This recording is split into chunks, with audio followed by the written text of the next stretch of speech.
If there's one thing you can talk less about, what would it be? Anything that don't have like real meaning or substance. My mom went to prison when I was young for drug related. 18 years, going for 18 years. So everybody loved their parents, like your mom, like that was my world. So to get that taken away from you for that long, it had a significant impact on. But it's so interesting that you created this whole story in your head that you were like, I'm gonna be in the NBA, I'm gonna be famous, I'm gonna be this and that, knowing that your reality is like the polar opposite. When I used to write letters and I used to like, hey, I'm going to the NBA, I'm gonna do this. I didn't used to say it. I used to like play basketball every day, like rain, snow, no matter what. I used to play basketball, and in my head the whole time I'm thinking of like, this is gonna get me to the NBA. The third game they offered me a contract. And I remember I signed it on a shoebox. All my best friends, all of them, I'm talking about, they broke. They like saved up some money. They flew to Vegas after I told them I got a contract, bro. They went crazy. We all went to Applebee's to like celebrate it.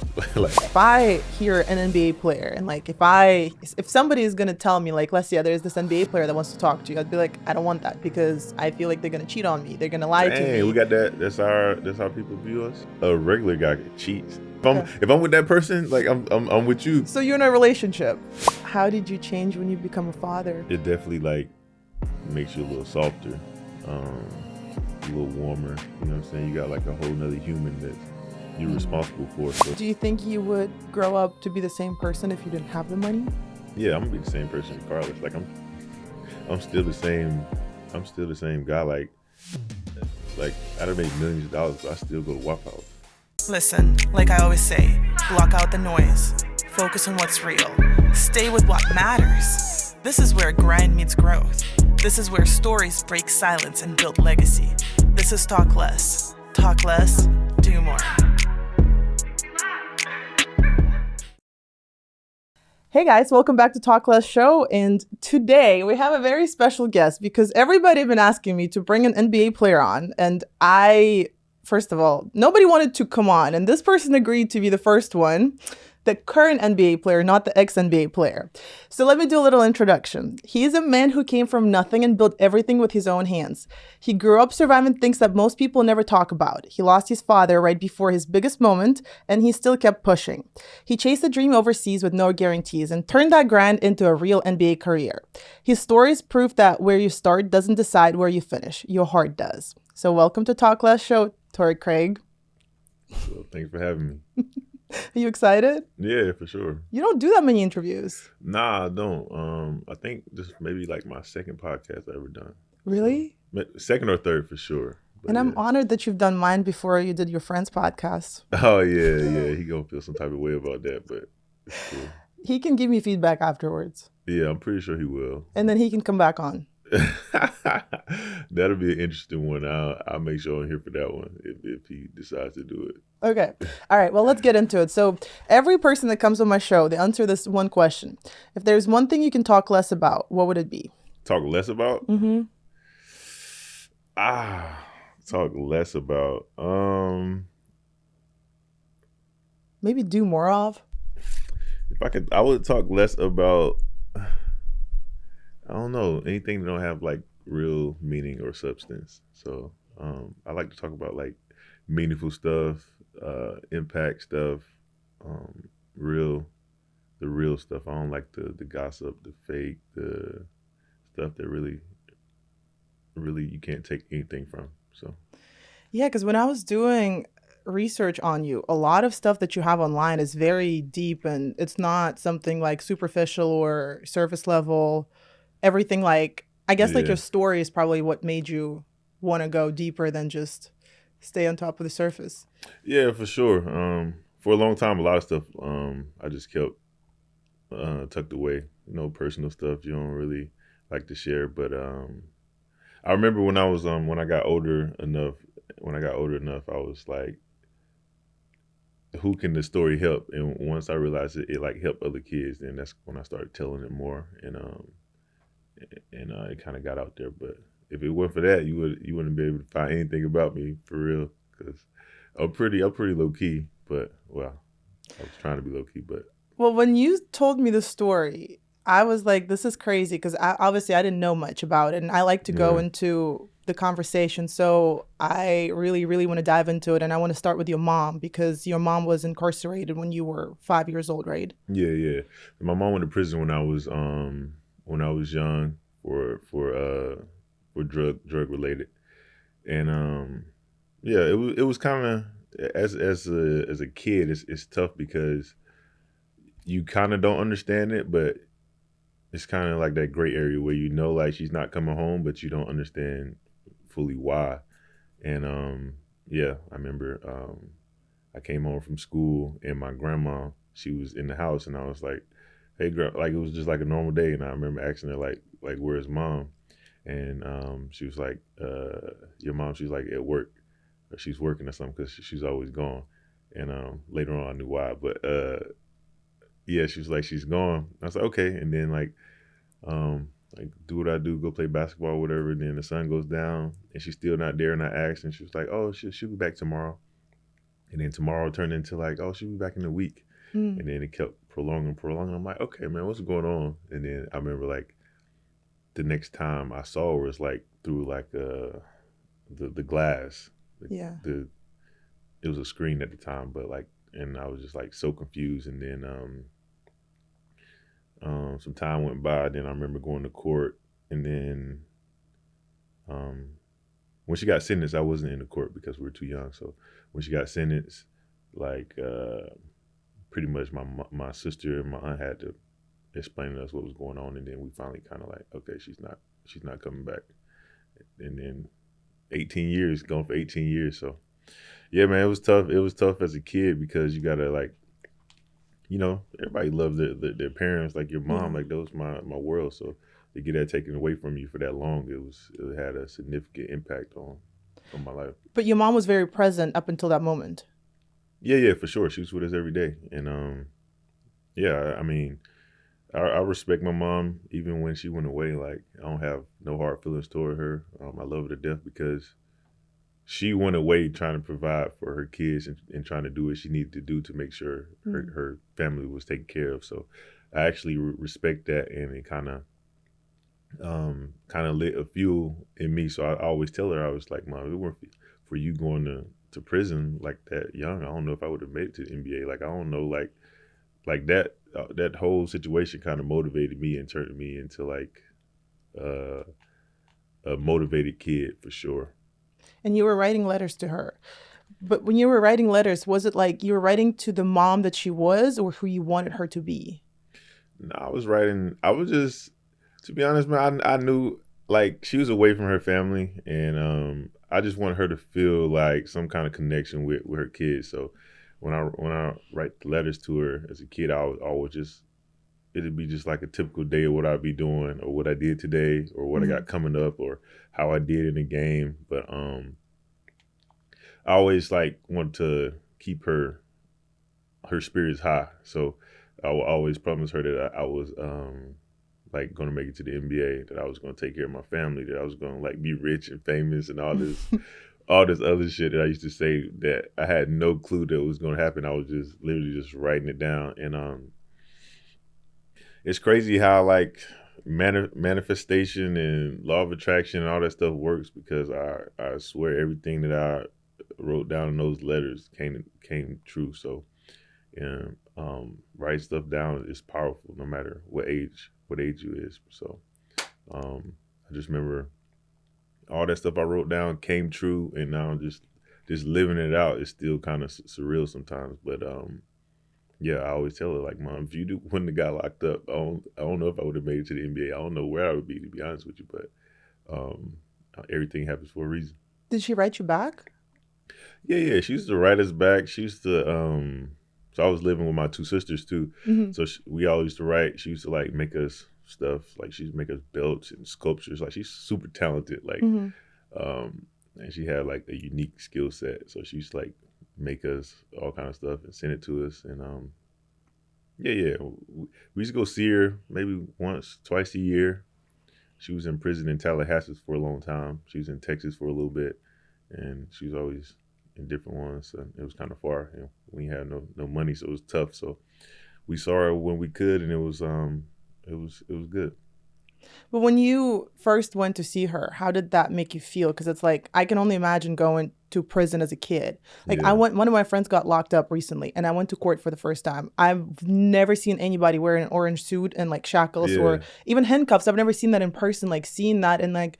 I remember that's my friend. And I'm like, we were just outside, you know, yeah, we just went to Miami together. And now all of a sudden I'm here in the court hearing that like this person is not getting out. yeah. Nah, it's definitely different. It was kind of weird because I didn't understand because when you go visit, like, so you have certain visitation days in prison, and it's like you have certain times where you can like take pictures and hug and stuff, but like other than that, you're not allowed to like make contact. Right. So like it was weird because I'm like, man, why I can't hug my mom? Like, why I can't sit on her lap? Why I can't do this? And it was just like these strict rules. So and then I remember leaving the prison, and it's like the fence with the fucking barbed wire and all that stuff. Mm-hmm. And you can see my mom, she can like wave from us through like all the fences and stuff, and she can see us going to our car. And I don't know, I just remember just getting in the car and just looking at her and her watching us drive away, and that time was tough, but other than that, it was cool. Like to me, it was like, I don't know, it's almost normal. Like where I'm from, where you grew up, it's like you don't like, it's so many kids without their parents, so it's like that shit is normal where I'm from. So it's like I didn't look at it as like feeling sorry for myself. I was just like, it It's is what normal. it is. Yeah, yeah. So What about your dad? Where was he at that time? so my dad, that's a tricky one because man, I used to love my dad, and he was in my life early on, but then like as I got older, he kind of like veered off, and I was I don't know, it was just it's crazy because he lived like 15 minutes down the street, so I was so confused. So when my mom went to prison, I was like, okay, I'm just gonna move with my dad, and then that didn't happen, and then I was just moving, trying to figure it out with different people, and then my sister, she's like 5, 6 years older than me. She became my legal guardian, Mm-hmm. but she went off to the Air Force, so I don't know. I was like moving around with different people, staying with some friends, friend and family, and then I moved in with my grandmother's brother and his wife, and then like she ended up getting sick, and it was a process up until college. I had these football coaches. They kind of opened their doors for me, Yeah. um, to let me stay with them. So shout out to them, man. Like they both like gave me keys to their house. So anytime I needed to stay, I would stay, and I just kind of like put all my stuff there. And then I went off to college, and I was good when I went to college, but it was a little shaky. It was a little shaky before that. But like honestly, I can't imagine as a kid you just move houses. You don't have a constant like home base. Like what is it that you call home? What is home for you? Well, I guess where you stay at the most. So like, I think the most time I spent was with my mom, my grandmother's sister and her husband, Hmm. and then yeah, I don't know. It's tough because like you're a kid, but I'm also thinking like I'm more mature than I am. Like I'm thinking like I kind of know what it is. Like I gotta kind of, I'm on my own. Like I'm making my own decisions. I'm disciplining myself, and and sometimes it went well, sometimes it didn't. Like sometimes I regret some decisions I made, and then sometimes I'm like I'm supportive of. I'm glad I went through some stuff. So um, you just have to mature at a younger age, and it all molds you to be the person that you are today. So So how was it like when you don't have a house, you were basically like jumping places, and then you see other kids, they have families. Did you feel any type of way about that? I wouldn't say I didn't have a house. I always had somewhere to stay. Like I don't want to get it misconstrued like I was homeless, and then like I would just say it wasn't stable. Like I wasn't always under the same roof. So Yeah. I was like around a little bit. But when I see other kids, like I said, it was kind of normal. So like, of course, I wish like your parents were like come to your school and tell the class what they do and all that stuff. And I was kind of embarrassed. Like I never told anybody. I didn't tell my closest friend that my mom was in jail because I was so embarrassed. So Oh. I ain't tell nobody. But I'm from a small town. Everybody fucking knew. Like everybody Yeah. knew. So I was but I was so embarrassed. But after I got older, I just stopped caring. But So what would you say? Like she's just, you don't have a mom, or what would you say?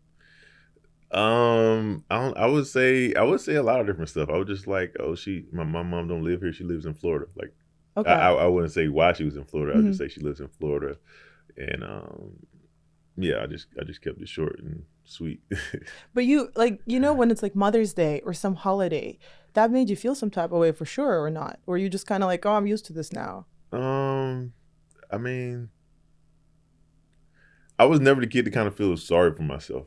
I kind of accepted the situation, everything for what it was. So on Mother's Day, I felt more for her than myself because I knew like she wanted to be with her kids and stuff. So I didn't really feel sorry for myself. I kind of like I said, accepted it is what it is, kind of thing, and I just kept it pushing.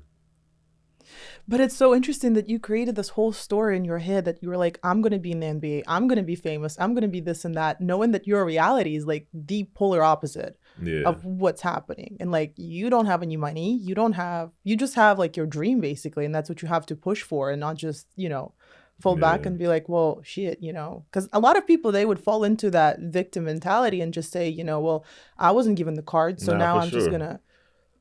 for sure. It was, uh, as a kid, man, you just be having these wild dreams. Like you don't know no better. You just think I'm gonna be rich and famous. I'm gonna go to the NBA. I'm gonna do this, do that. But like, like a lot of times you're not set up to do those things, or you're not given those put in the right environments in the right situations. So I don't know how to kind of create my own reality a little bit. So when I used to write the letters and I used to just like, hey, I'm going to the NBA, I'm gonna do this. I didn't used to say it. I used to like play basketball every day, like rain, snow, no matter what. I used to play basketball, and in my head the whole time I'm thinking, I was like, this is gonna get me to the NBA, not knowing like how hard it would be. It's just like when you're a kid, man, you kind of like naive. You don't really know any better. So that's what I did, and like I said, like everything slowly started piecing together and became reality. So But when you say rich and famous, because I think everybody has their own definition of rich and famous. yeah, What is that? What did that mean to you? Like, what did you envision in your head? man, I don't know. I just used to watch like Michael Jordan and Allen Iverson and those guys, and being on TV, and I don't know, just wearing like jewelry and just I don't know, like having money. Like to me, that was what richest famous was. Like everybody knows who you is. Like you on TV all the time. You playing in the NBA. Like people, you taking pictures with people. You signing autographs. So when I said rich and famous, that's what I was trying to be like. Did you get it? Yeah, I mean, yeah, it took a long time, but it finally happened. So when that happened, like the first time somebody asked for your autograph and somebody recognized you, what did you feel? You were like, damn, I made it? Um, I mean, Do you remember that moment when somebody was like, hey, I want your autograph? Like, I've seen you on TV. well, so I went to college and I was pretty good in college. So I was giving out my autographs in college. So, Hmm. but I was broke. I was also broke as fuck in college. So it really didn't matter. So yes, I have like I didn't experience to that level. And then once I made it to the NBA, it was like I was already used to signing autographs, but it was just like people just recognize you in public. People just have like pictures of you in their cars, and I mean, it was dope. People wearing your jersey. It was like I said, it's still surreal sometimes. But yeah, I'm just happy that I made it from where I'm from, because from South Carolina, man, especially where I grew up, there's not a lot of people that make it out. It's probably like 2,000 people. It ain't nothing there. No McDonald's, no hospital, no fucking nothing. You get shot, you gotta get airlifted. Like it's no anything, no Walmart. Uber's there. There's only one street light. And you got your own street there too. Oh yeah. You do have that. Yeah, I have my street there now from like just giving back to community and trying to impact kids and just everybody there, just trying to have an impact there. So they kind of surprised me with naming some streets after me there. So that was pretty cool. But I think it's always like, because I don't come from a fancy neighborhood. I come from like the hood of Russia. Like I'm from Siberia. You wouldn't even, I can show you on the map where that is, but you'd be like, what the hell? What is that? I heard some crazy stories about Russia. Yeah, Russia is like a different place. Like I will tell you. So, you know how your mom went away to prison? Mm-hmm. So I have a very similar story, but it wasn't prison. So with my uncle, my mom had a twin brother, and he went missing, but we didn't know because I think we were like 5 years old when that happened. And so every day we were so close. He lived in Moscow, we lived in Siberia. And every day we were asking like, can we talk to him? And they would lie that he's in Sweden. So they kept lying that because we were supposed to move to Sweden. Right before we were supposed to move to Sweden, he went missing. And missing, like, meaning, like, his body was never found. His car was found, but it was on the bottom of the lake. He was murdered? He was murdered, but we don't know where, why. There's no explanation to it, but, like, my entire life, until I was 14 years old, I had no idea what was happening. Because we thought that, like, we could never talk to him. So it was, like, kind of like, they created this idea that, like, he's alive and he's well because they didn't want to tell us that, hey, your uncle is basically gone. And then later on, they told us what happened. And I was like, whoa, what the fuck? Like, this is... And it's kind of scary because now you're like, whoa. And then we find out that his baby mama's brother was buried alive in the foundation of a house in the 90s. So, like, that's the type of shit that I come from. And so... It's very different, but I also, like with the sports, for example, I remember for me, like there was never a choice. Like you get up, your head hurts, you get up, you go. You play tennis, you go. Because I was playing tennis, I was swimming. And like the grit that I have with sports, even to this day, people are like, why the hell are you doing this? I'm like, because it's fun. Like it's just so different. It's so, I guess like when you come from nothing, that's the only outcome that you have. Like you got to make it. Right. Because you're either going to subscribe to the, just the generic, kind of like mindness of not having nothing and just accepting it. And I was like, I refuse to accept this. Yeah, same. I'm not gonna settle, and I'm not gonna sit here and just be like, oh yeah, this is my life. No, I'm not gonna go and like do 9 to 5 work just because I knew that I could do more. Yeah, I definitely use basketball as a escape. Like I already knew like how I was gonna make it out of the situation I was in, and basketball was gonna be my savior. And It was. So I just remember being a kid saying like, I'm not gonna be here. And I used basketball to kind of fuel me and get me out of that situation. And I'm pretty sure this didn't happen for like a lot of other kids too. So but you did both football and basketball. Yeah, I played football up until my senior year. Once I realized I wanted to make a living playing basketball, I felt like I needed to take it serious. So I had to kind of give up on football. It was tough, but I'm glad I made those decisions. But okay, so take me through this because, as an athlete, I understand you have to have a coach or you have to learn, like you have to get the skills, you have to practice, you have to have a team. So how do you do it as a kid who is, basically doesn't have parents? You don't have the money to pay the coaches. So where do you find those people that can help you out with that? It wasn't no people to help me out. I used to go to the basketball court and just play. Like as a kid, I used to play with like adults. Just play with other kids, and then as you started getting older, I started getting taller, so I started playing with adults more and getting better and better. But like I didn't have no trainer, I didn't really have no coach. We didn't have a gym that we can go to. I played basketball outside every day, like my whole life as a child. So it's nothing like you see these kids today. They playing AAU, they traveling, they playing indoor. No, I was playing with like outside dirt, mud, like. Basketball barely got air in it, no nets on the rims. It was like that kind of vibe. So, but I'm glad I went through that. You know what I'm saying? It made me like a competitor. It made me tougher. Like even now when I play, it's like all that come from like what I've been through. Like just no matter the injury, no matter what, just trying to play through everything and be tough. So all that stems together. It comes from like your upbringing and the shit you went through. So So now when you get injured, you're like, I'm fine. I'm fine. I'm Man, I'm I gonna did work that so through it. many times. I'm talking about playoff. I broke my nose three times in like 18 months. So I'm like, Huh? I'm playing with like broken noses, like my finger. Look at my fucking finger, bro. Ooh. Like this shit do not straighten out.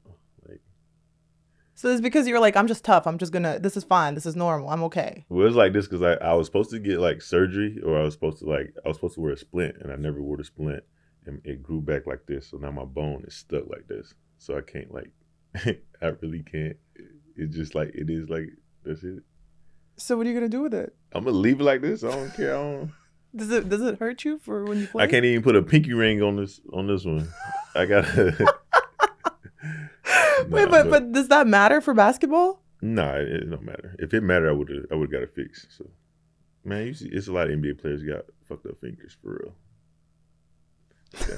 Okay, let's say something else, but I'm gonna be quiet. All right, so let's talk about basketball because you went undrafted Yeah. and then you go to Australia. What did you feel in that moment when you're like, oh fuck?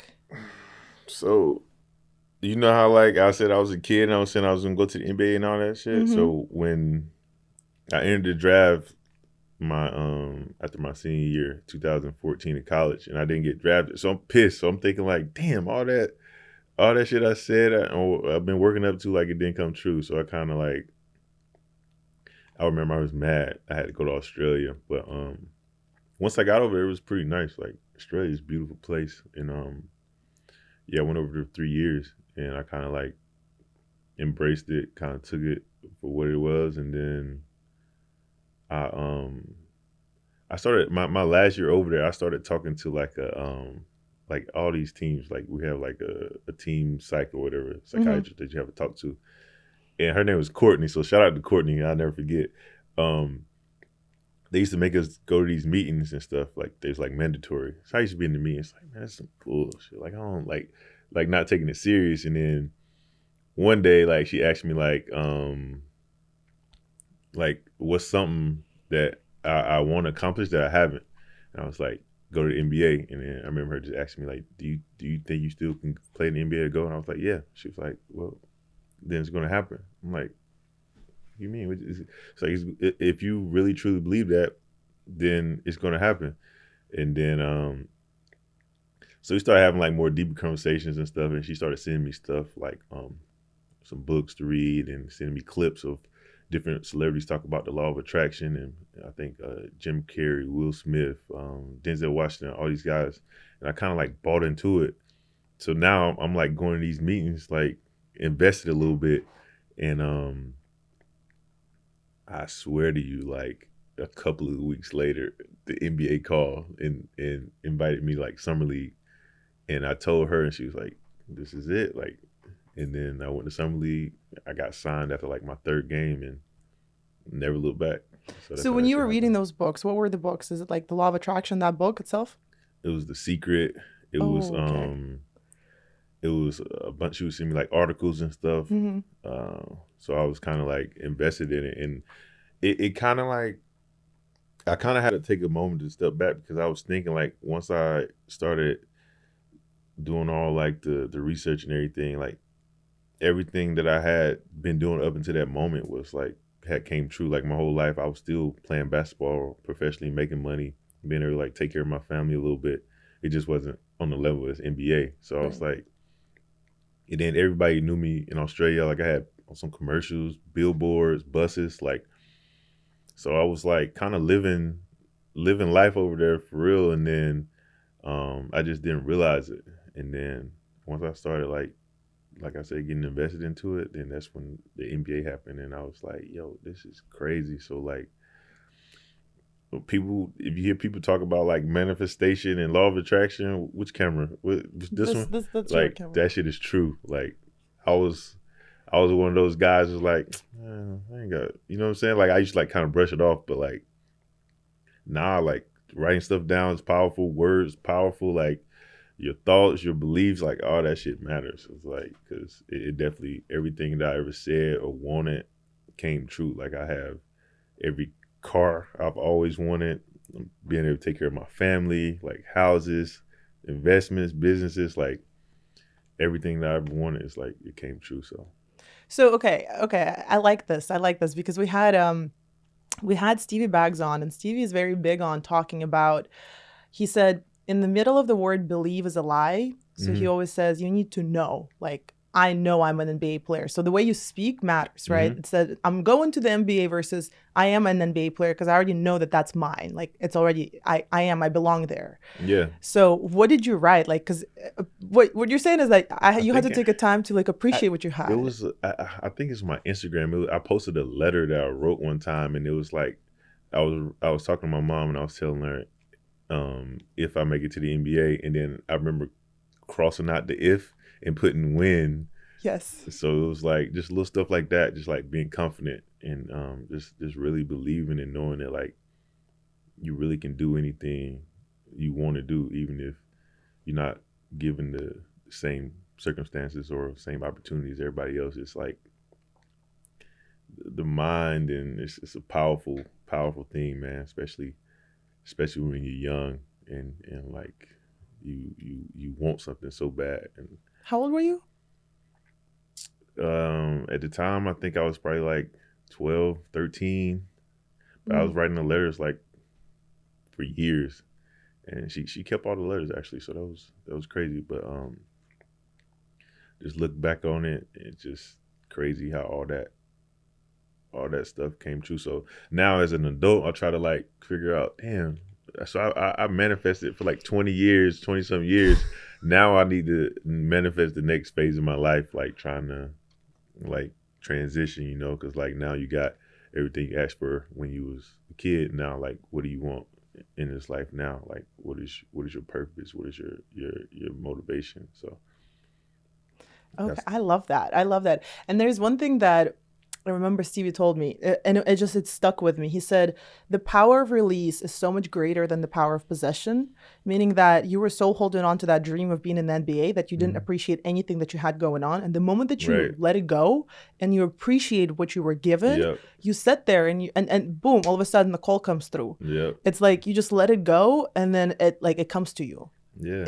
It's like the craziest thing in the world because sometimes I'll do the same thing with the podcast. Like, man, I don't have any guests coming on. Like, man, Right. fuck this. And then I just like go about my day, and then boom, you're like, I'll come on, or Right. like Charleston White happens, or something else happens, and Yeah. I'm like, just let it go. It's gonna come to you. It's coming. Yeah. I don't know, man. I think it's like the saying when they say God works in mysterious ways. I think he kind of wanted me to like realize like the blessing I already had before he blessed me even more, and he wasn't gonna do it until he made sure like I knew that I was blessed, and I was living the life that I talked about when I was a kid, and it wasn't to the same standard that I was hoping for, but like he just wanted me to realize like, hey, look, you're making money, you're doing something, you love basketball, you're playing basketball, you live in a beautiful country. Like I was like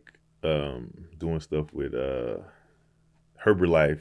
Mm-hmm. I did like a Foot Locker commercial. I was on like billboards, and so I was like living my life out there like how I wanted to live it in the NBA. It was just like on a smaller scale. And then once I took the time and like appreciated that, that's when like the next thing happened. I'm like, gotcha. So I learned a valuable lesson in that, and now I kind of apply it to like everything in life.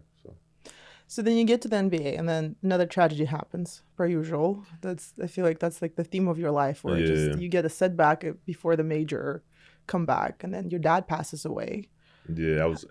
So it was right before I got invited to summer league from Australia, and then on the plane, once it landed, that flight long was like 16 Right. hours. So once it landed, my phone started going crazy, and I remember my brother, he had texted me. He's like, "Yo, dad passed." I'm like, "What?" And I couldn't like, I was trying to process it, and like, you know what I'm saying? Like, we didn't have like the strongest relationship, but it's still like one of your parents, you know what I'm saying? So it's like, damn. So I went to Denver, and I was practicing because summer league's in Vegas, so we was getting ready to go to Vegas, and I don't know if like one of the coaches kind of like asked me what was wrong, and I kind of told him what happened. He was like, "What?" what you doing here? Like, go home. And I'm thinking like, nigga, I can't go home. I'm trying to make this team. I feel what you're saying. Like, so I was kind of like conflicted. And then, Denver, I think they got my flight. They got me a flight home. Wow. And I was able to go to the funeral. Then I flew right back. And I went out there and played. And like I said, I think after the third game, they offered me a contract. And I remember I signed it on a shoebox. I was so happy. And then it was crazy because all my best friends, all of them, I'm talking about, they broke. They like saved up some money. They flew to Vegas and they stayed in like a little ass motel. It wasn't even a hotel. It was like a motel. And it was like 2 beds and they all sleeping in the beds together. I think they like rented like a van or something.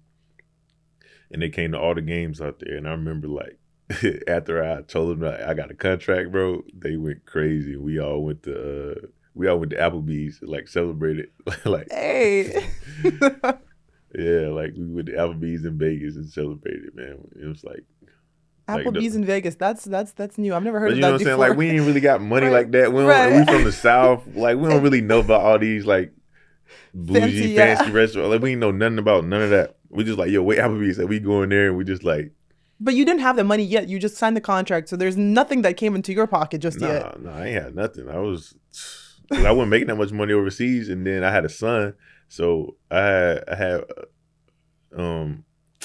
a son like my senior year of college. So the money I do have, I'm still trying to like send some to my mom, take care of my son, and then like if you got $100,000 Australian. Yeah, that's less than. That's like 65,000 American. So like, and it wasn't even 100,000 I had. So I'm trying to like, you know what I'm saying?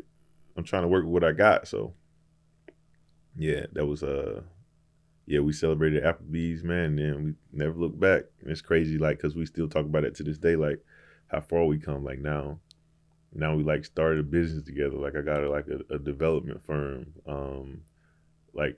I got some of my friends work with me on that. We just always stayed in touch, and we still best friends 30 plus years. Crazy. Wow.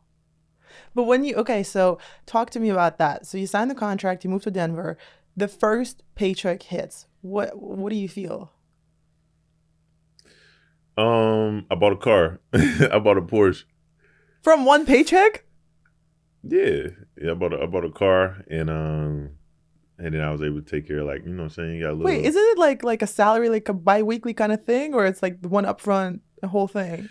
Hey, man, them NBA checks would be a little different. Like, you get paid every 2 weeks, and it'd be like a healthy amount. You know what I'm saying? So it's like...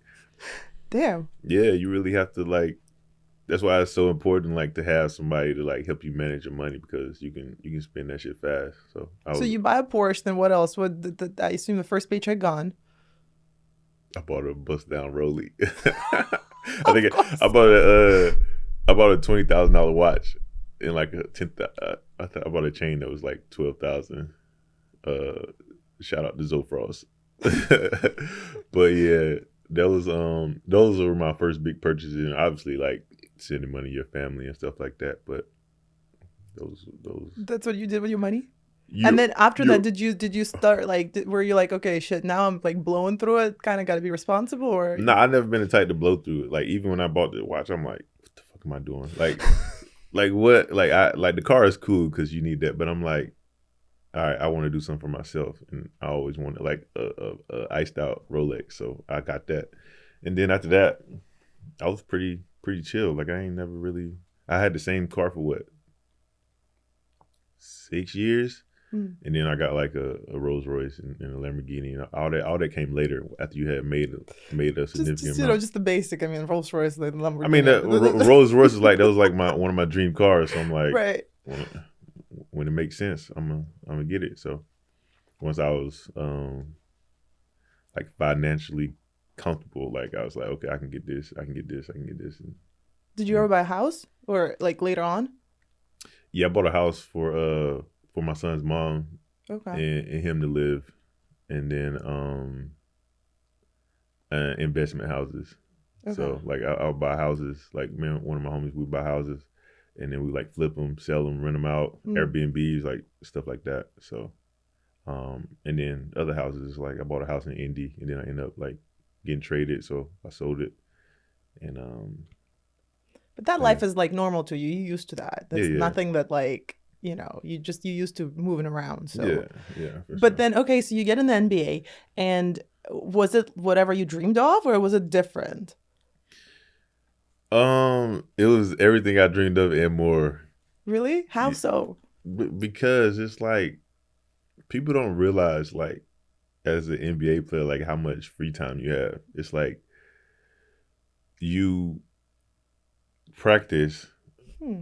hour and a half, 2 hours a day. You get treatment, you lift, whatever. So say you spend 3 hours a day at the facility. You have the rest of the day to like do whatever. So like I got more money than I ever had. Like I got all this time. So I'm just like I see why like people can end up in situations because you have to like manage your time, your money, like, and it's like the lifestyle, everything come with it, like the money, the women, the all the temptations that's thrown your way. You have to be mature enough to like handle it. Oh yeah, you have to have discipline because Yeah, you this is definitely the have to. first time I'm hearing that an NBA player has time. Usually, I don't have time. This is like you got to understand. I'm like, No, so I think when the athletes say they don't have time, I think that's like a overall like consumption of like the season with traveling a lot, having games, having practice. Like in that aspect, it's like you don't have that much time. But like I'm literally talking about breaking it down like day by day to day. day. Like Yeah. I'll go to practice from 9 to 12, 9 to 1, and then from 1 to like I'm just you know what I'm saying. You can do whatever. So it's But I think it's because you're so used to like working hard and grinding and like you really are very consistent with your craft. yeah. So for you, that's how you look at it. For other people, they'd be like, damn, like I gotta be at practice for 4 hours. It's like it's a whole different approach to the craft. Yeah, but I mean, it's a good life. It's a good life for sure. Like, So talk to me about your friends in the NBA. Who is it that you feel like when was the first like human moment that you had with in the locker room with somebody who was like, okay, like those people are dope. I like those people. I mean, all of my teammates, like, I don't have like not one teammate like I didn't like. So it's like I'm like my best friend in the NBA is probably like Michael Porter Jr. Oh, we love that guy. Jared Vanderbilt. Yeah, Mike is crazy.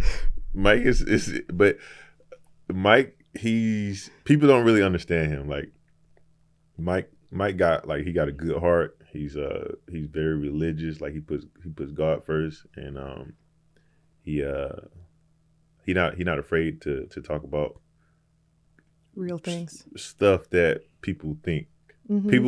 People will think stuff but won't say it. He's not afraid to say it and kind of like take whatever bullets are thrown at him for saying it. So I kind of like admire him in the way when he do stuff like that. But sometimes I'm like, bro, shut up, bro. Like don't like Doing too much. like don't like yeah.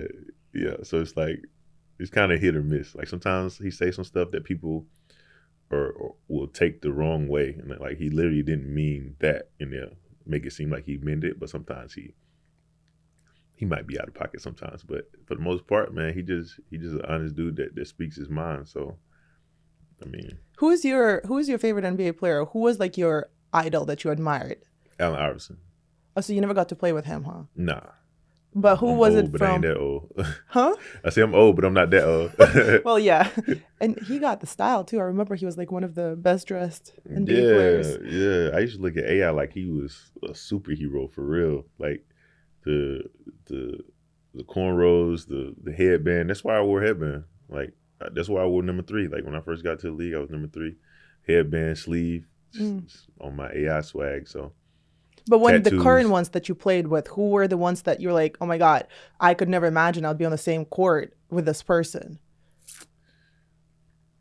Um, a lot of them. I played with Jokic, Giannis, Kevin Durant, Devin Booker, Chris Paul, DeMar DeRozan, Zach LaVine, Chris Middleton. Like I played with a lot of great players. I've been fortunate enough in my NBA career to play with like on really good teams with really good players. So a lot of players don't have that luxury, and I've been blessed enough to be in those situations. So no, I don't take anything for granted, man. All those guys were great players, great teammates, and I'm just thankful that I got to share the court with them.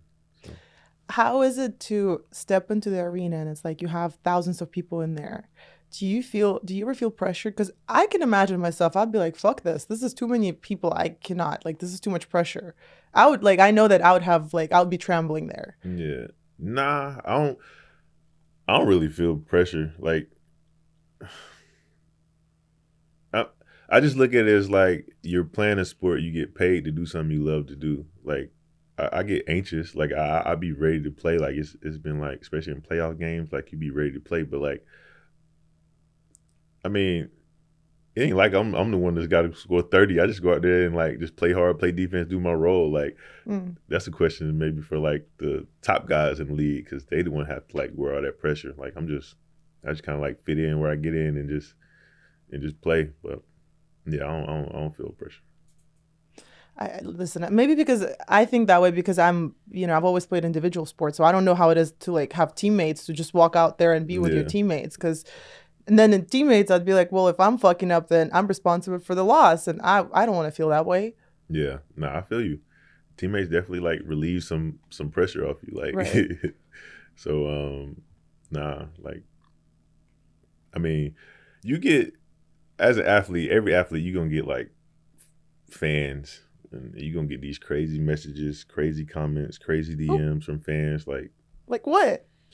I've gotten death threats. I've gotten people talk about my mom, my grandparents, like my son. Like, yeah, they say it gets real. But like, I don't care about what like people say. I know all this stuff ain't real, so it don't affect me. But some people do.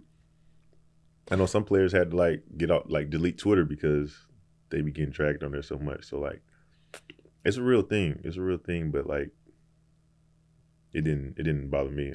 Yeah, I think that's why I've always wanted to have athletes on my show because I feel like people don't see you as humans. Yeah, they think that you're just like a machine that's supposed to throw the ball and do it perfectly. Nah, it's some like real feelings, emotions in this shit. Now I've seen like it affect players and like how they play and like they mental, and it's like, but everybody go through it. Every athlete go through it. Every celebrity, artist, whatever you may do, like you got to deal with like critics and fans and media, and it's all part of what you sign up for. And like the sooner you realize that you have thick skin about it, I think the better off you'll be. But that's easier said than done. So you don't do you read comments or you don't care for that? Yeah, I read comments. I do. I'm different though. Like when somebody says something about me, like I think it's funny, right? Because like I know how. Like for example, it was one time we was in the playoffs. This was in a bubble, and I missed a layup. It was like a game-winning layup, like kind of sealed the game, and I like smoked it. And then they got the ball, and Mike Conley almost hit like a game-winning 3 at the buzzer. And this was like to advance to the next round, it was like game 7. Mm-hmm. And man, I just remember like getting all these crazy messages and comments, like, but I knew I was getting it, so I went on live on purpose just to like see everybody say stuff, and I was like, "Oh, my bad, like it won't happen again." Like just messing around with the fans and stuff, and if a fan says some crazy stuff, I'm like, "Yo, dang, my bad." So I kind of like made humor out of the situation, but some people like that stuff really be messing with them, but I never really let it get to me. But did you really feel bad about that? Like, do you replay that moment in your head sometimes, or no? If we would have lost, I would have felt bad. We won, so I'm like, shit, okay. I missed a layup. We won though, so it's cool. But if like we would have lost, I probably would have never like. It probably would have messed with me for a long time. Not the fans saying stuff, but like the fact that I was the reason we lost a game 7. Like, you know what I'm saying? You going home, like you're in the playoffs, so it's like I'm just glad we won that game. Do you get attached to teams? Or are you just kind of like, okay, where I'm going, that's where I'm at?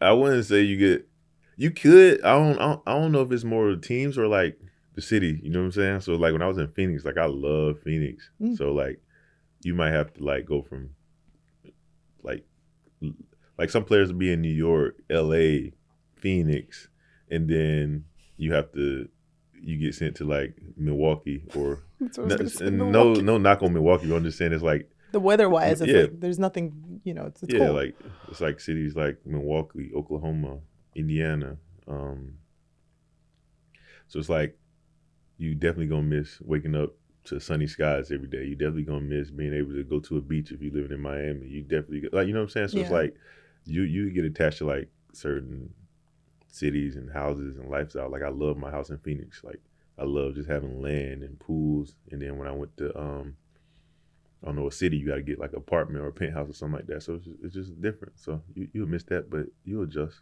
What about the fans? Where did you like your fans the most? I feel like when it's Milwaukee or something like that, they're more supportive. Like they're more crazy about it.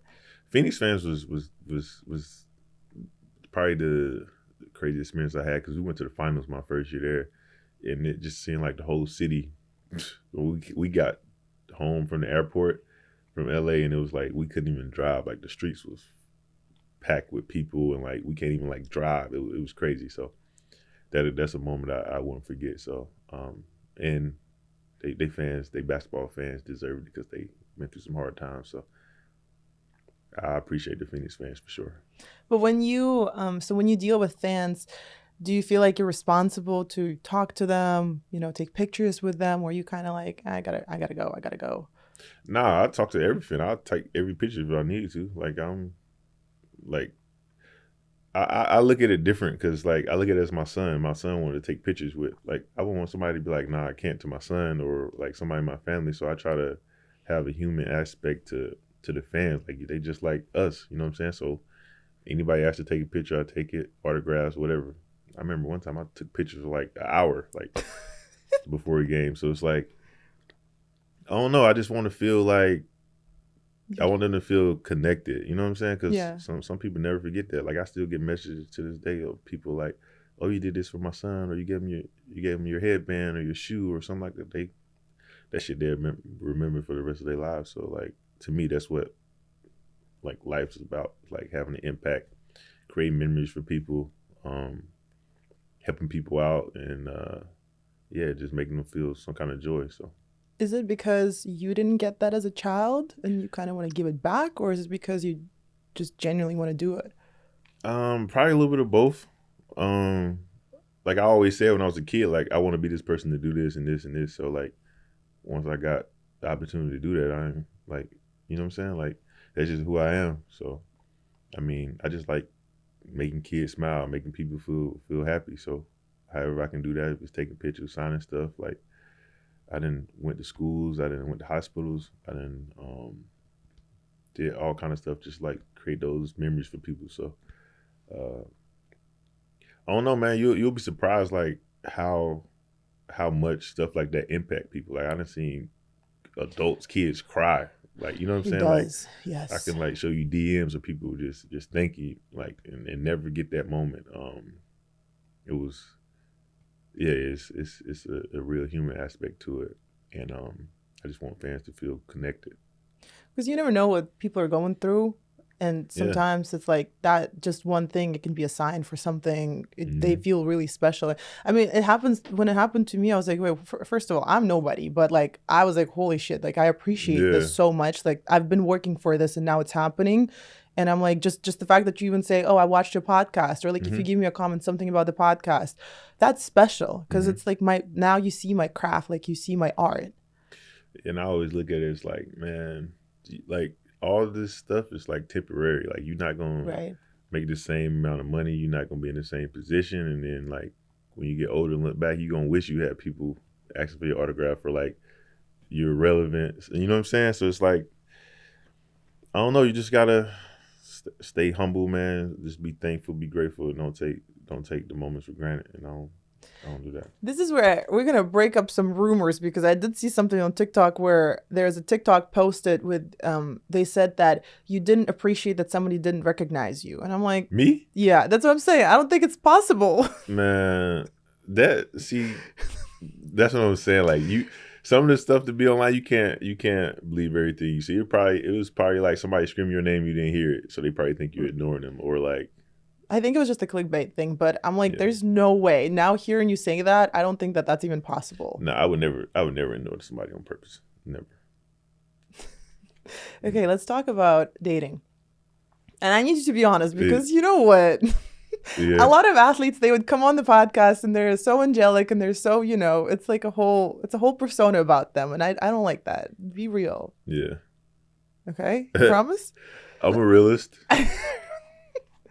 Okay, so I'm just gonna give you my thought, okay? Like if I hear an NBA player and like if somebody is gonna tell me like, Lesia, there's this NBA player that wants to talk to you, I'd be like, I don't want that because I feel like they're gonna cheat on me. They're gonna lie to me. We got that. That's how people view us. Yeah, like it's very like I will tell you. So when wait, is that every athlete or just NBA?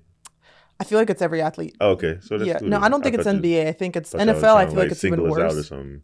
Huh? I thought you were trying to single us out or something. Oh no! You guys are. I don't know. No, you're not alone in that. I heard that baseball players are the worst. I don't know. That's not my thing. I'm not into baseball. But because I happen to just be around, because I'm tall. So for me, I feel like it's NBA. Okay. So I think it's like y'all are going to have 90 games or however many games. So you're going to have every city and then you're going to have a girl in every city and you're going to go around and you're going to cheat and lie about that. That's what I think about NBA players. Break it down. I'm to be honest, a regular guy could cheat. You know what I'm saying? So of course. Are we put in like situations where like, you know what I'm saying? Maybe, but you know what? I don't want you to talk about nobody else. I want you to talk about yourself because you're here. I don't care about other people right now. Right now, it's you answering questions. So, like, is that the reality that you're living in or no? Are you asking me am I a cheater? I'm not. I don't know if you're a cheater or not. I'm just saying that, like, in a scenario when you're playing in season, you go around, most likely you're going to have a bunch of girls around. Yeah, but if you're single, then what's the problem? But that's what I'm saying. Like, if you're single, that's fine. Yeah. But my whole thing is like, I guess girls, they get really obsessed with that idea of NBA player. They don't really know what that comes with. And then they get mad when, things like that happen, when they find out, oh, like he's got a girl there, he's got a girl. Well, like, no shit, because he's got the money, he's got the fame. What else do you want him to do? Yeah. But I feel like that's the reality. And I try to make it like, if I'm talking to somebody, I try to make it like, hey, this is what it is. And then obviously if you're in a relationship with him, like you be faithful or whatever. But like, I don't want to get in a relationship if I'm going to cheat. If I'm going to cheat, I just rather stay single, and then you can talk to whoever you want to talk to or do whatever you want to do. So if I'm talking to somebody, I kind of put it out there and let them know like, hey, this is what it is. Like, and they usually like pretty good, but like if you're with them and now y'all are exclusive or whatever, and then you still like doing it, then I see where the issue. What does exclusive mean? Like you basically like you, together, I'm talking together? to you. You talking to me? Yeah, like you can't talk to nobody else. And you don't talk to nobody else. No, if I'm with that person, like I'm with you. So you're in a relationship. What is this American thing, exclusive? I just don't understand that. It's like you're in a relationship then, right? Or not? I don't even know why I said exclusive, but okay. Yeah. You're in a relationship, then you're not gonna be like, oh, I'm cheating on that person. Yeah. See, that's my whole thing, but at the same time, like. But I see what you're saying though, because like if we go to the club, there's gonna be a bunch of girls. If we go to a party, it's gonna be you surrounded by women. You surrounded by a lifestyle, like, you know what I'm saying. You'll be in the same party as a rapper or Drake or somebody. Right. So it's like women gonna gravitate towards like the celebrities and athletes and stuff. So like it is a lot of temptation around you, but how do you stay disciplined in that scenario? Because I can't imagine, and I'm not saying that this is bad. I'm just saying that this is like the image that you get, because then I happen to know a bunch of NBA players, and I was like, well, first of all, they're a real human, and there's like, it's a whole different aspect. It's not like I can't tell you that they're lying and cheating because first of all, I've never been in a relationship with one, but I've talked to some, and it's like, okay, and I just hate when men lie. That's the only thing. It's like, be honest about this shit. Whatever you want to do, just be honest about that. I don't care if you're an NBA player, if you're a 9-to-5 employee, if you're blue collar, white, I don't care. Just that's the only rule. Be honest. But that's my personal rule, right? But I'm just saying that's like, as an NBA player, how do you sustain that discipline of like not giving in to the temptations? Well, there's a couple reasons. Like one, you don't have to go. You don't have to go out. So right. if you just don't go, then you know what I'm saying, you're at home. Another one is you can take your girl with you. So she could be in the club with you. She can be at the concert with you. She could be at the house with you. She could be on vacation with you or whatever. So it's like, it's ways to do it. But I mean, I think it's about trust. Like if she trusts you, then y'all good. If she don't trust you, then it's gonna be a problem when you go out and do stuff. But I see both ways. I see like how women could see us as like, oh, athletes are cheaters because of the situations we be in. But like sometimes you gotta put yourself in our shoes too. Like, like we if me and my boys together and we're like, hey, let's go out, like with no girls, it's still gonna be girls there. It's still gonna be girls surrounding you. It's still gonna be girls coming in your section or around your section. So it's like, I don't know, like they'll look at that and just be like, you got all them girls over there. You know what I'm saying? It's just like, no, I get no what matter you're saying. what, no matter what. So it's like I said, I see both ways, but like. And I feel like with women, what's going to happen, and I'm not saying that I'm like on men's side here, but I know that a lot of women are going to see NBA player, tall guy, oh, he must be in the NBA. Let me go see, because, you know, maybe I'll get some money out of this. Like maybe there's always some sort of narrative that's underneath why they want to talk to you. It's never like, oh, I want to get to know you. Yeah. How many times has that actually happened when a person was like, actually, you know what? I just want to get to know you. Fuck all that's going outside of that. Like you as a person. They don't say that. They all say that. They all say that? Yeah. Oh, really? Yeah. And then does that actually happen or no? I mean, they all, like, every girl that try to talk to you gonna like want to try. They might not say it, but like their intentions are like to get to know you. But like, what you have to decide is like, how do you know? Does she want to get to know you because you like got money, or like you in the NBA, or like she genuinely wants to get to know you? And I think that's the part you gotta kind of figure out. How do you distinguish that? I mean, I guess you just gotta go with I don't know. You just gotta. For me, I try to like see how down to earth you are, like how humble you are, like I don't know, like it's different ways that you could try to see like how a girl is. So I try to do like stuff that's not like, every girl gonna want to go on vacation. You know what I'm saying? Every girl want to go on a trip out the country. So like, oh really? Really? You know what I'm saying? So it's like, okay, yeah, like, so it's like you got to do stuff that a lot of girls wouldn't say yes to, like more boring stuff. And if she cool with that, if you get to, you know what I'm saying, you can tell by vibes. What if she starts asking you for gifts? At what point? Because I mean, if you rocking with somebody, then like in the very beginning, let's say you talk to a girl in the very beginning, she's like, "Oh, I want a Birkin bag." Like, as soon as you talk to her, she say that? Not as soon, but like, you know, maybe like a week into the conversation. I mean, for me, it's like a no-brainer. Like, I already know like what you want. But like, you know, some guys that do it. Some guys that like getting gifts. Some guys like, that's their flex. You know what I'm saying? Like, mm-hmm. Oh, I got it. Like, you want a Birkin bag? All right, here, I got you a Birkin bag. Like, you know what I'm saying? Like, within weeks of talking. Really? And ain't nothing wrong with it. Like, I support it. But like, I ain't about to get you no Birkin bag just off a week of talking. Like, listen, nah. Because you get that Birkin bag, she gonna wear that Birkin bag on a date with somebody else. Right, that's what I'm saying. Get another one from him. I don't know. Nah, I ain't. And then private jets do all the vacations that are happening. So boom, 12 months in the year, 12 NBA players, she's outside. You know? I mean, I ain't knocking it. Like if that's what you're doing, do it. But I'm just saying, as far as me, like, nah, I ain't. Yeah, because you would know if she's like, give me a gift or give me something. I also feel like so, and I'll tell you this. I'm not gonna lie, okay? Because I asked you not to lie. I'm not gonna lie. Uh, before when I was talking to somebody, I'd Google and I'd be like, earnings, contract, Mm-hmm. net worth, and Mm-hmm. I'd be like, okay, there's got to be like a certain threshold, and then I'd be like, okay, nah, this one, nah, that's too little. Like, and it got to the point where I'm like looking up and it's like 20, 30 million, and I'd be like, yeah, nah, it's too little. I need Mm-hmm. something more. And Yeah. then I'm just sitting there. I was like, are you insane? Have you ever made it 20 million? I'm Yeah. like talking to myself. I'm like, this is ridiculous. Yeah. But I didn't. It wasn't like me just finding that myself out. It was somebody who taught me that. They're like, this is how you do it. Mm-hmm. And I'm like, holy shit, this is like a whole thing that's going on, especially when it comes down to athletes. Like girls are really, they're going to be very targeted with who they're going to talk.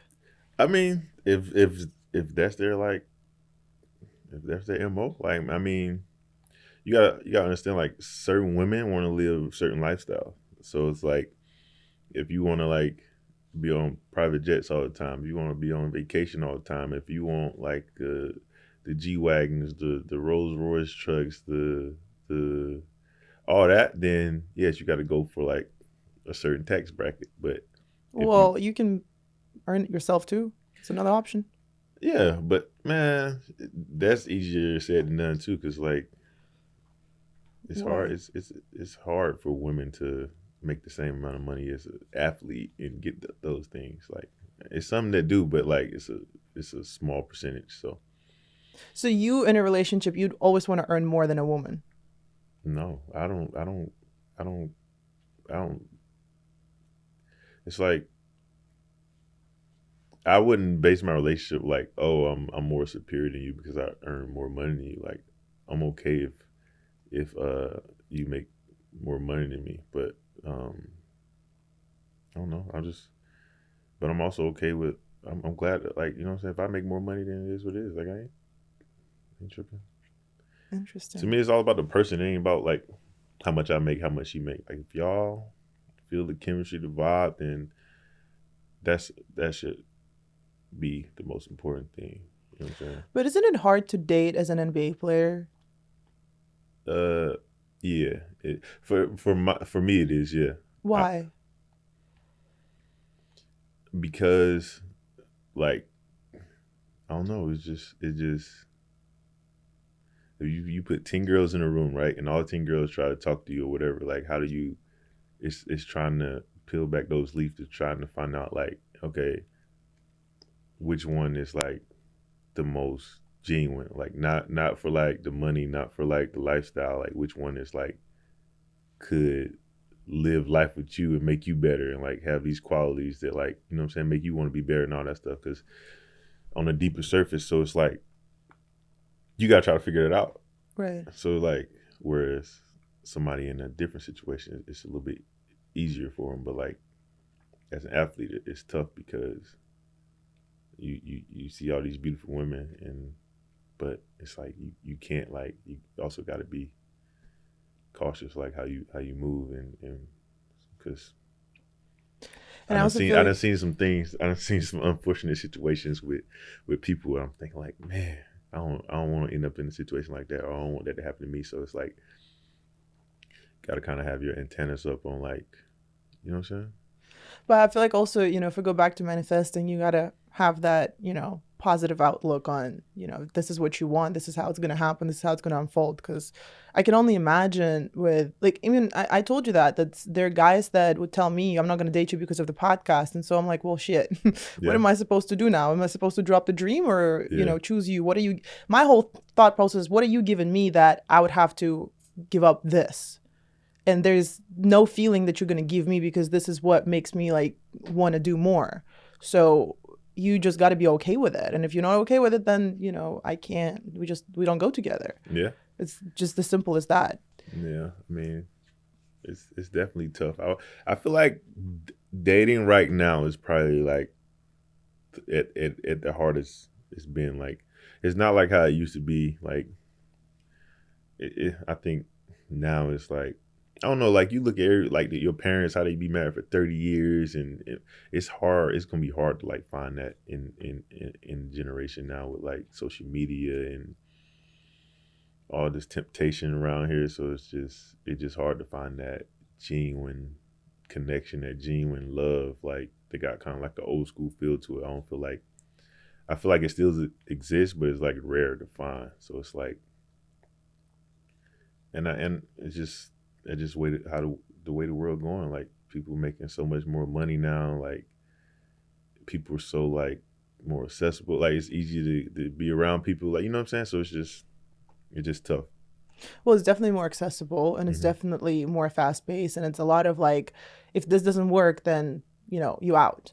Yeah. And people don't really take time to get to know each other. People don't really, and at the same time, I can also agree to the level that I cannot really be emotionally vulnerable with somebody unless I can trust you, because I don't know what you're trying to do with it. Yeah. I don't know if you're trying to go and expose me and like post it somewhere and just say something about me, because like I got to think about that now. Because like one wrong word, one wrong move, like one wrong text message can end everything. Yeah. And like I'm not trying to play that game. Yeah, and that's why it's another thing. It's so tough to date, because you gotta be able to trust somebody. Like, because it's people that like will extort you, will try to get money out you, will do all these things. So you gotta like, okay, how do I know this person ain't trying to do this? Or like, what's your motive? Like, like I don't know. Like girls get pregnant now, like you know what I'm saying? Like that's a whole different story. That's what I'm saying. Like you get a girl pregnant, now you got to deal with that for like 18 years. Like so, it's tough. So it's like every time you go out and you're around these women, like you got to be cautious of all that stuff, because it really exists. And I done seen it. Like you go on a date. A girl open her phone up, and then on her browser is like a picture of you and your net worth and stuff like that. So it's like it's real life happens. So it's like, what do you when you see that? What do you feel? You're like, well, shit, another one. Nah, like I still go on with the date. Like I just know how to move now. You know what I'm saying? Like I know like her. Like, did you ask her like, why do you have my net worth pulled up? Nah, you should one day. You should be like, what's up with that? I mean, I don't care. I don't care. It's just like, because even the good girls, maybe like good girls, they probably do it too. They just do it at home. You know what I'm saying? They don't talk about it. Yeah, you get caught. So to me, it's like, I don't really choose a side, because I put myself in every shoe to see like perspective. So, because I get it. Like, a woman wants a guy with money. Like, okay, like if I had daughters, I would probably want them to be with a successful guy, or for them to have a little bit of money. You know what I'm saying? Because I done seen my I done seen it the other way. Yeah. And I done seen like how it can tear down a person. Like this person and their goals are just tearing down somebody else's. You know what I'm saying? Because that's the reality they live in, and that's what they're attracted to, and it's bringing them down as well. So like I would want like my daughters or nieces or sisters to be with somebody successful. They got money, they got capital, they got something, knowledge or something it'll make me feel better. You know what I'm saying? That they're in a good situation. So when you look at it like that, it's like, can you really get mad that like, a woman or go after a guy because he has money or he's successful? So it's like I said, it's all about perspective, and I try to see every perspective. I don't like just judge people. I just see it in different lenses. They say that there's a difference between a high value man and a high earning man. Yeah. So they put a lot of athletes into the high earning man category versus a high value category. Yeah. Meaning that the character is a lot of times missing, because it's a lot of the athletes, they're going to fall into temptations, and reasonably so, because a lot of times you're going to come from nothing and you're going to get to the status that like it's insane. And like the way I think now, it's like, because I done kind of been through those phases. Like I've been younger with money, and I made decisions. So now I'm like, I'm about to be 35 next month. So it's like I see like the younger guys that's in the league that's 20, 21, 22, 23, and they got $100 million. You know what I'm saying? So it's like, you how can you, like, you got a kid, he basically a kid, you know what I'm saying, with all this money, and he might make the wrong decision with a female or with life or something like that, and then people just judge him or like off that. But like, it's tough. It's tough. Like, it's tough. You come from nothing, and all of a sudden you got millions. You got people in your face. People asking you for stuff. You got women everywhere. You got all this. It's like, you try dealing with that at 20 years old, 21 years old. You know what I'm saying? So it's like perspective, lenses, all that. That's the way I look at life, and that's why I try to help the younger guys in the league. I try to be a vet to them, and then just seeing stuff different.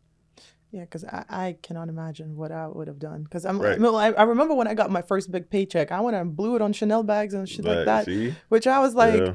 and I remember I was talking to my mom the other day about that, and I'm like, Mom, I just wish I just took that money and invested into something and just put it away and like never touched it, because it wasn't like I was in sales and it was just like I made a lot of money, but it was like 3 months and then I got burnt out. I couldn't make the same money anymore, and it's like, you go through up and down, and it's like not the same.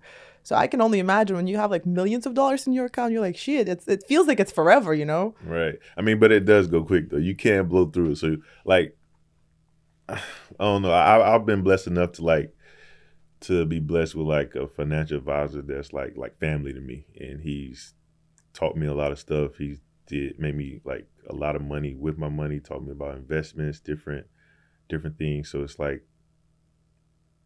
I advise that, but also it is like these financial people that be like stealing. Like, you got so much money that you don't even know is being taken from you. So you have to be cautious of that. So it's like once you make the money, now you gotta like start like layering like different aspects of like trusting people with your money, like investing in it, like not just splurging all the time, like thinking about longevity and generations and your kids and things like that. So yeah, man, I can go on about it all day, but it's just a lot of the stuff is life lessons.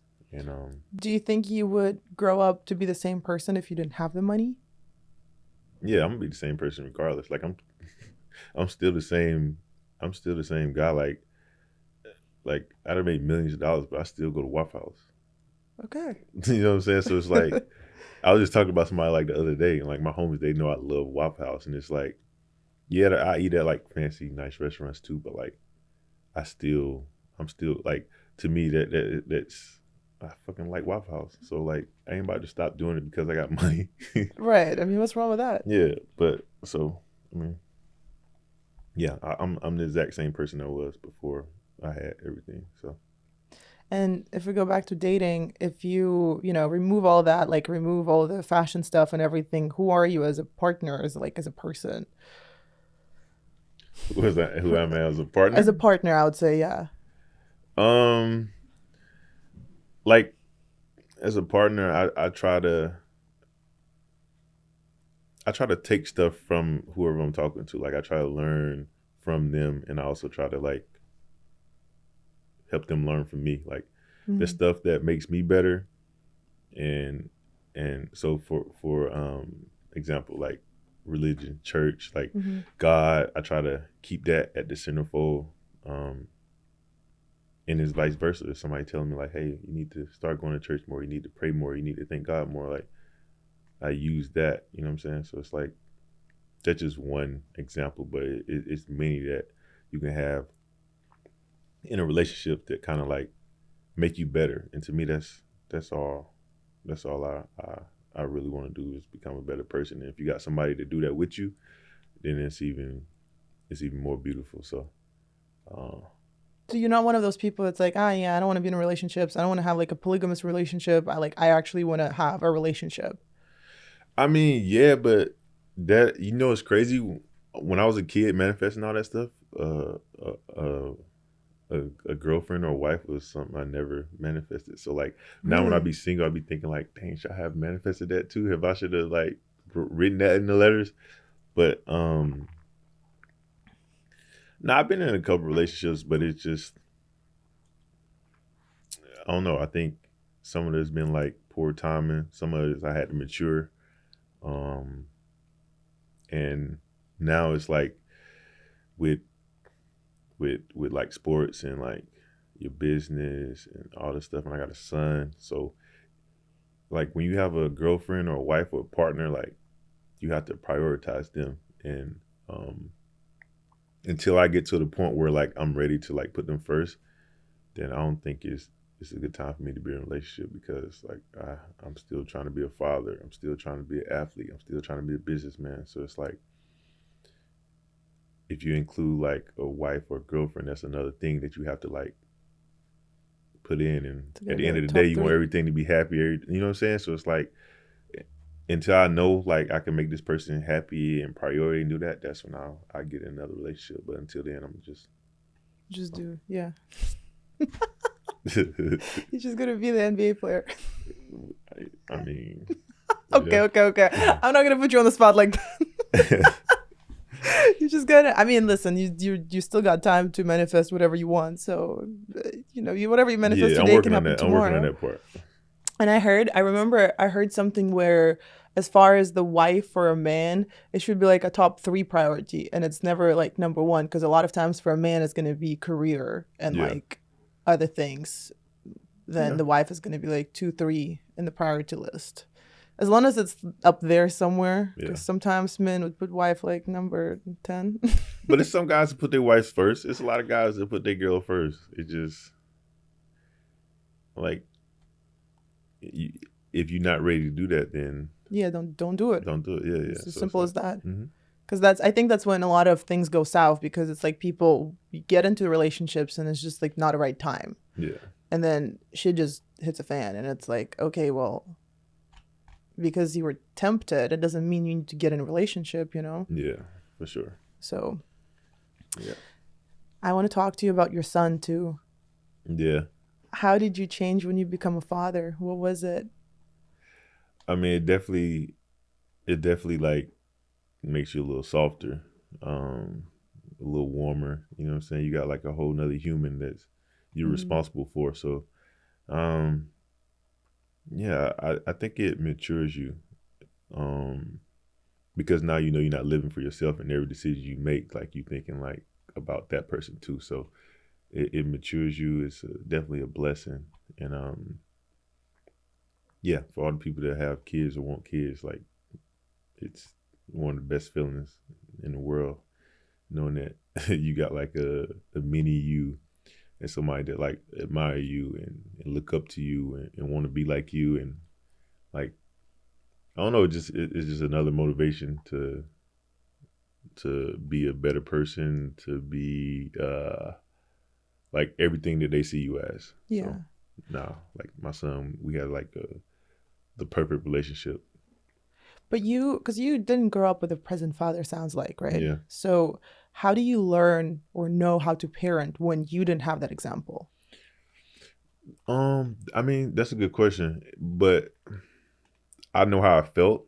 I know how it made me feel, and I know that I wouldn't want my kid to feel how I felt. So I try to fill in those voids. So, and I still feel kind of guilty because, like, my career, like basketball, keeps me away from him a lot.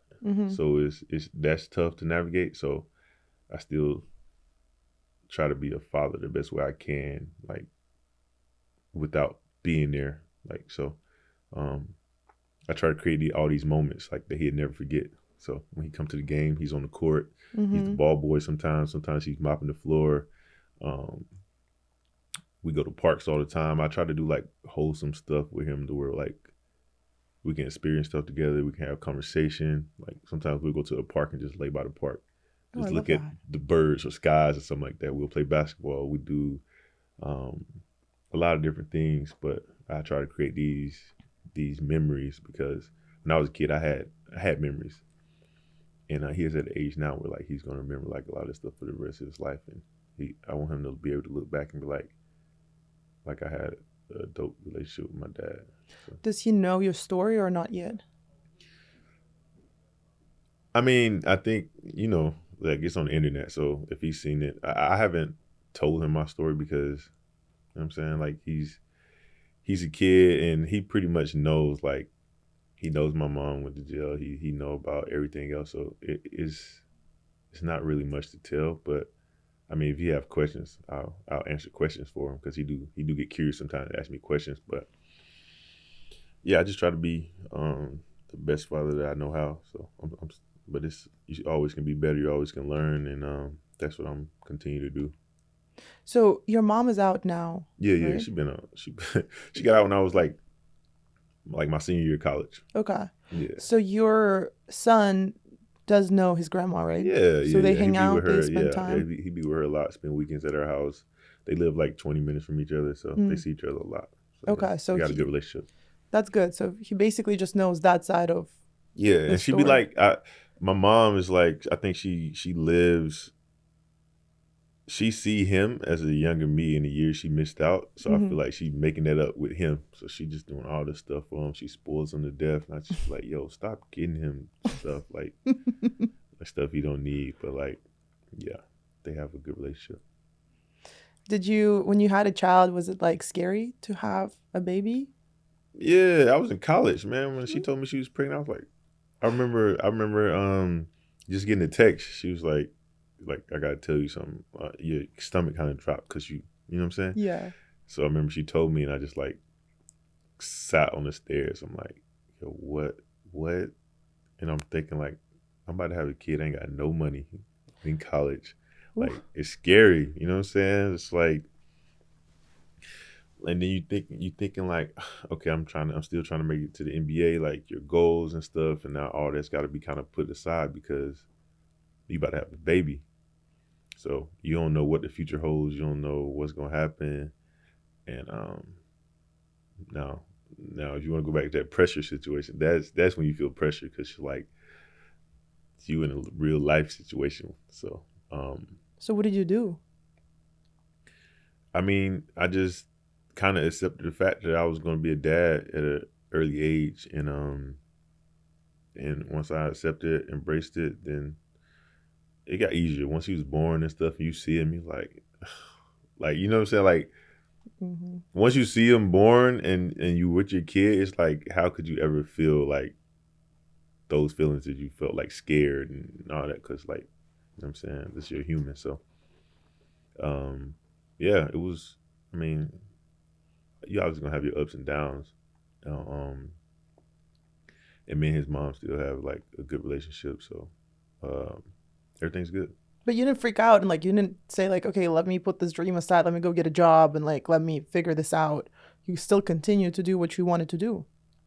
Well, yeah, I was like, I got a son now. He's my family. I got to take care of my family. I gotta like provide, be a provider. So that's what I did. And I went overseas for a couple of years, and then I was fortunate enough to make it to the NBA. And then once I made it to the NBA, I was good. So And you guys post a lot from him being on the court. It's so cute to see that he's like a part of the crew. He's, with the cool boys now. yeah. He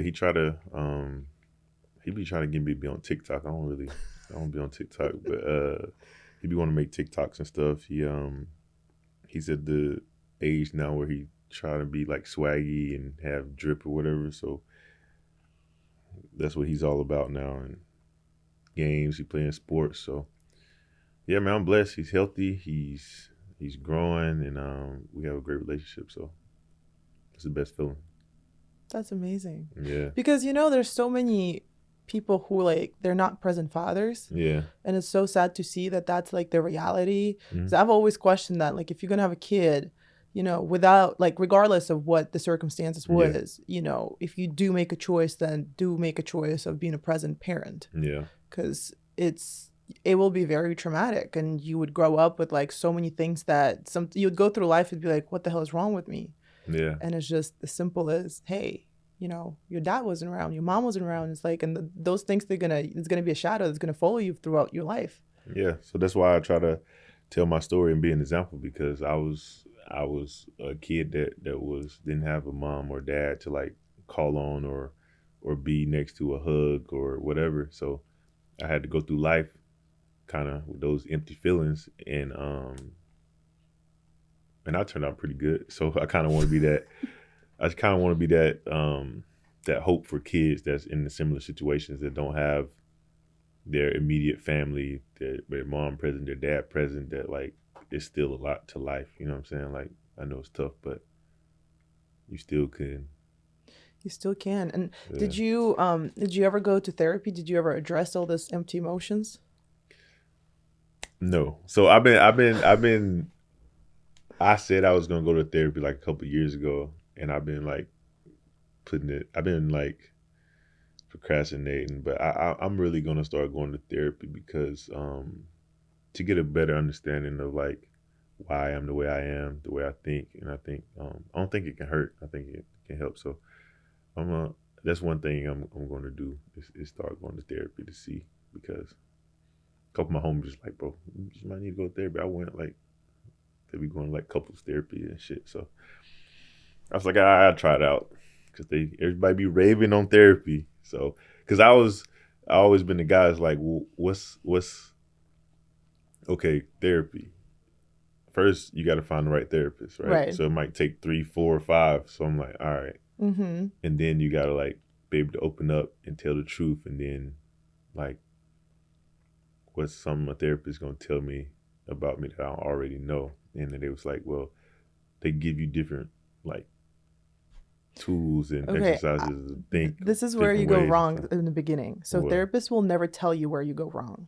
Therapists will guide you to the questions that you can answer yourself. Yeah. No therapist will ever or should ever tell you how you need to feel, how you should be, what you should be doing, unless you go through like anxiety and depression. Yeah. Techniques that they're going to give you. But a therapist should never, ever, ever. Like the only thing they can do is it's basically doing shadow work. Mhm. So what shadow work is when you try to go deep into yourself and then ask yourself questions. And if you like to write, which seems like you do like to write because you used to writing letters and stuff. Yeah. So you've kind of practiced that art. So the first step can be shadow work. And so there's a book that's literally called Shadow Work. And so you can do a journal where you just ask yourself questions. And then whatever answer is going to come up, that's the answer. And that's the same thing as a therapist that would do. So it's not like you're going to all of a sudden have this like aha moment and like, it's like you're going to create something that's new. It's going to be the same thing that like you think about, but now it's going to be like, oh, this makes sense. But it's still going to be the same like thought process, still same. Nah, for sure. Answer to everything. No, I get it. Yeah, like I said, they can give you like different techniques and ways to think about stuff that in a way you might have never thought about it before. So I'm gonna go. I'm considering it for sure. Well, I'm gonna ask you the last question. What would that little boy who wrote the letters be most proud of today? I would say he would be proud of the man that he became, like from like not having nothing to like slowly building your way up to getting everything you want out of life. So not just NBA, not just making money, not just taking care of your family. It's just like having a bigger purpose, a bigger impact on impacting people, impacting the world. So and I'm still learning, I'm still growing. I think that's the most exciting part. It's like you still got a lot of life ahead of you to live. And now I'm trying to think, I be thinking like when I'm 50, like where I'm gonna be at, like how I'm gonna be thinking, how I'm gonna be serving my purpose to the world. So do you know what you're gonna do after you're done with the NBA? Yeah, like I said, I started a real estate development firm. Mm-hmm. I do a lot of real estate, like Airbnbs. Have a restaurant in Charlotte. So I have one of my best friends is my business partner, and he constantly working. He come up with ideas of investment opportunities, what we should do, and now like we really started this development firm, and it's been taking off and doing well. So it's like now you have to tap into a whole another side of like competitiveness with development and all the obstacles and the tasks that like puts in front of you, and it's fun, and hopefully hopefully we can continue making generational wealth from that. So Yeah. that's definitely what I'll be doing when I'm done with basketball. Because that doesn't scare you that like now that's gonna. I mean, I don't know, not now, but Yeah. when you're done, Yeah. that's you obviously would have to give up the practice. Well, you can still practice, but like you're not gonna have that high of playing the games. And now Yeah, just man, business. it's a sad reality, unfortunately, and I Yeah. feel like a lot of players that don't play no more, and they go through life and they struggling, and they burn through all this money, and it's like I get it because like you make all this money and then once it's stopped and it's gone, it's like you're never gonna make that same amount of money like that frequently again. I mean, some do, but it's like it's tough. So it's like now you're thinking like, okay, what do I do now? Like, what am I good at? What do I care about? And me, I never been good at anything with basketball. Like all I cared about was basketball. Like Right. eat, sleep, breathe basketball. And as I got older, I had to like tune into like, okay, this can't last forever. Mm-hmm. And for the younger guys out there, I would say like it's best to start thinking about it early and find your little niche or what you're good at, what you want to do, and slowly start to plant those seeds. So when you get older and the ball stop, you have something else that you enjoy doing, that you love doing, that can also make you money as well. So And it's just not just money. I feel like it's also about the purpose too. Because yeah, that's what I said. Purpose, something you love to Yeah. do, the purpose, but everybody want to make money. I mean, obviously everybody wants to make money because that's ultimate. Like that's not the Right. goal, but that's the outcome that you want. Yeah. And I remember I had a conversation with somebody who's a retired NBA player, and he won like multiple championships. And I remember he looked at me and he's like, "You look so excited, and you just happy to live life, and you're just so just hungry for more." And he's like, "I'm in my 40s now, and I don't know who the hell I am. I don't Right. know what I'm doing, and I'm just like Right. depressed That's how it because be. yeah, because it's like the high is done. Now it's like, yeah, I'm a dad now, but what else? Like, yeah, I play golf, but like, Right. what else?" And it was such a sad moment because like now, you sit here think like, okay, like you made all this millions of dollars, like you lived the dream, like you had all this private jets, you've done it all. And now like reality hits when you're 40 Right. and you're like, well, now I'm a dad and that's it. And it's like, yeah, that's cool. But then what else? Right. And it's like, he's also single, and he doesn't want to be in a relationship because he went through divorce. How old and is he? He's like 40. I think he's 40. Yeah, I gotta find me a wife before I get that age. So I don't want to be You like gotta that. manifest that first. Relax. I don't want to be like that. You gotta put it out first. Figure out how she's gonna be, what she's gonna look Yeah. like, Yeah. her character, what she does, blah blah blah, and then and then it's gonna happen. Yeah, I think I got an idea. Okay, start there. Yeah. Well, thank you so much for coming on. I appreciate you. No, I appreciate you for having me, man. I'm glad I came on and was able to share some gems. Hopefully we'll have more athletes on because I really want to show this human side of athletes, and like they're not that scary. They're not all liars and Get Michael cheaters. Porter on here, man. We'll get him on. Mike could give you a show. Oh, okay. We're gonna have him on. Yeah, Mike, come do the show, bro. Thank you, Mike. We're gonna wait for you. Whenever you're in Atlanta, can he do it when he's playing the season? Yeah, he can. Okay, because that's another thing I heard that like you can't have nobody on who's in the season, and I'm like, for what reason? So I'm not talking about. Mike be filming his podcast during the season. Okay, see, Yeah. so stop talking like as if it's not that big of a deal. It's just see, it's not that scary, isn't it? Yeah, no, it's not. All right, well, thank you. All right, you guys, tune in, subscribe, follow, like, let us know what you think, and then where can they find you? You can't. On Nah. Instagram, on social media. You know what's crazy? I haven't even been on Instagram like that. I haven't posted in a minute, so I haven't even really been on Instagram. I don't be on TikTok, none of that stuff. So they can just pray for you. yeah, just pray for me, man. Find you on Wikipedia. Yeah. That's it. Well, hopefully you'll start posting soon. Yeah, I'm gonna start posting again soon. It's just kind of, sometimes you need a break from all that stuff. Yeah. Like sometimes you just need like a cleanse. So that's what I've been doing. And You were just like Yeah. trying to come up with more fits that you can show off on Instagram. not really. Oh, Not you got really. them all. Okay. I don't really be trying to. I just like wherever I dress. If I feel like I look nice or comfortable, that's what I wear. I don't really be trying to impress people Oh. because I also like post stuff in sweats too. So you know what I'm saying? Since when I looked at your Instagram, I was like, man, this guy Go through the swipes. You'll see. Yeah. But some of them are like some of them like, okay, so brands should send you clothes for you Yeah. to post or pay you to wear some of their stuff. So it's like a lot of that's what that be too. So. And you find clothes that are fitting your height. Yeah. Yeah. I feel like I remember one time. Okay, I'm gonna tell this one story and then we're gonna wrap it up.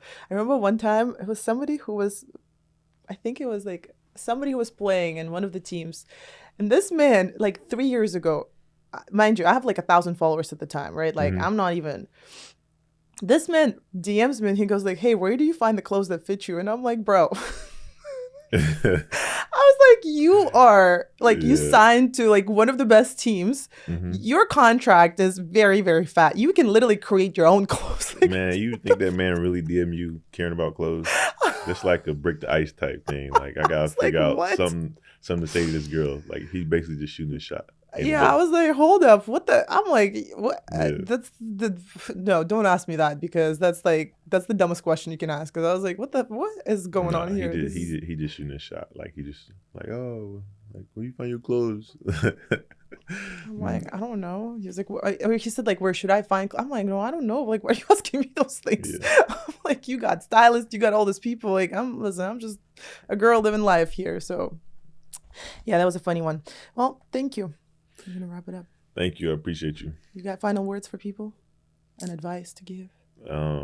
My final words would be, like I said, manifestation is real. Law of attraction, your words, writing stuff down. I've learned that in reading. Tell them a book to read because people don't read anymore. Tell them what they need to read.